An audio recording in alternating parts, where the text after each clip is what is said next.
Patty Smith. Join me today as I take a glimpse into what the American dream means to Americans and whether or not they believe it is still alive today. Now, the American dream has been a staple of America since its basis was first stated in the Constitution. And by not only stating but also legally protecting these values, the Founding Fathers set up a very attractive society for those who aspire to a better life for themselves. The dream itself has surely changed since then. In the 1920s, the American dream started morphing into something less about equal opportunity to become the best you can be and more about the acquisition of material things, which is a change described in the F. Scott Fitzgerald novel, The Great Gatsby. Because it was driven by greed, this dream was never attainable. Someone else always had more. And after the 1920s, many presidents also began supporting the idea that the dream includes a guarantee of material benefits like owning a home, governmental assistance with student loans, and affordable health care. So do Americans believe this dream is alive today for all Americans? Take a look. I think that the American dream is still alive, but it has changed during the years.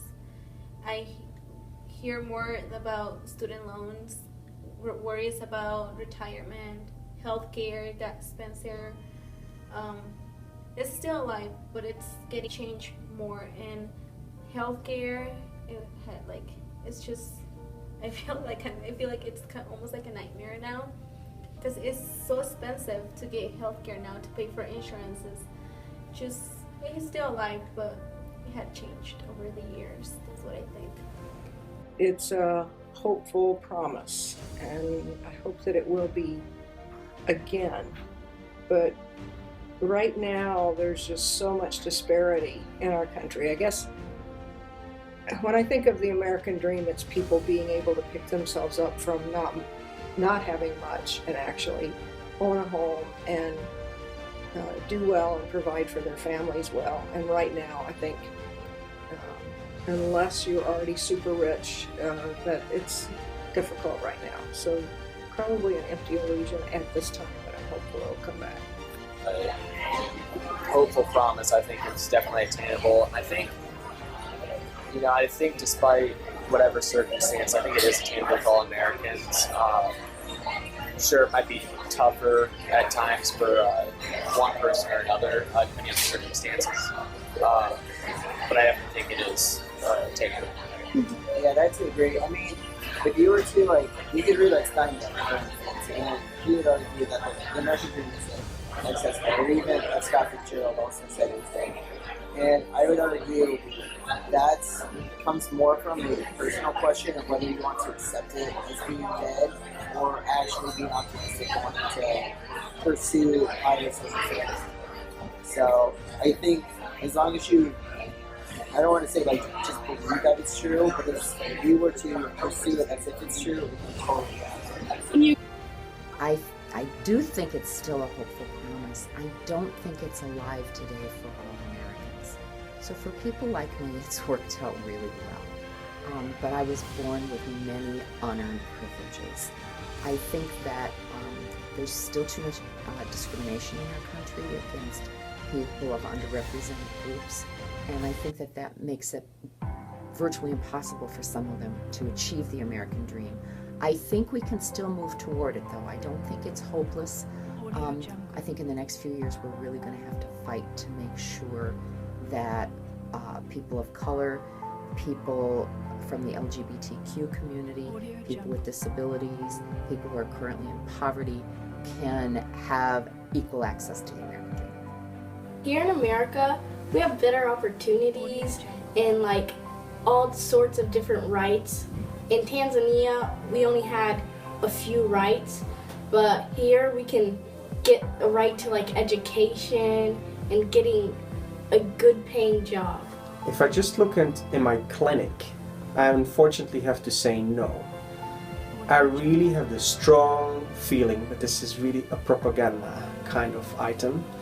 And I think that if you're either very smart, very bright, very intelligent, or already have a lot of money, or you're an extremely good sports person, yes, then I do believe that, that American dream, there's a good chance there. But that's a really small amount of people who have access to that.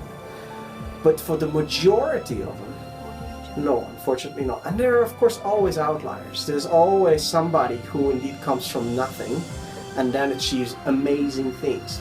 You know, I think it's really only for a happy few who already have the connections and are actually already set up for success. And you know, they have to do a really bad job to ruin it. But if I just take a look at, you know, here the people in my clinic, it's just not gonna happen. It's really not gonna happen. The best way to find the American dream. And freedom is a freedom from everything we want to do.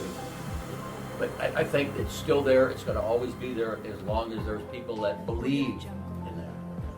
That's what started our country, is freedom. The American dream for me is equal opportunity. I mean, it's about how you apply yourself to it. So, I mean, it's there. I mean, you got to go get it. You know, it's not going to come to you. You know, you earn it, you work for it. But not having it and then getting it, it's like from rags to riches, you know. So me, I would appreciate it more because coming up, not having it, and then you know, you respect it. I think you respect it and use it a lot better than born with a silver spoon in your mouth, so to speak. You know, and for that is for everybody. And perfect example for me, I'm not like being in here. I'm not pointing the finger at nobody. It's my own fault. You know, life is about choices. The choices is consequences, whether they're good or bad. So, you know. But I think the American dream should be about happiness. It should be about finding happiness in who you are and accepting that, you know, and accepting each other. And I think my definition of the American dream is still alive. Because when you usually hear the American dream, you think, I don't know, white picket fence, you know, living in a nice suburban place and 2 kids and nice education, nice job. But I think my definition of it is hopeful.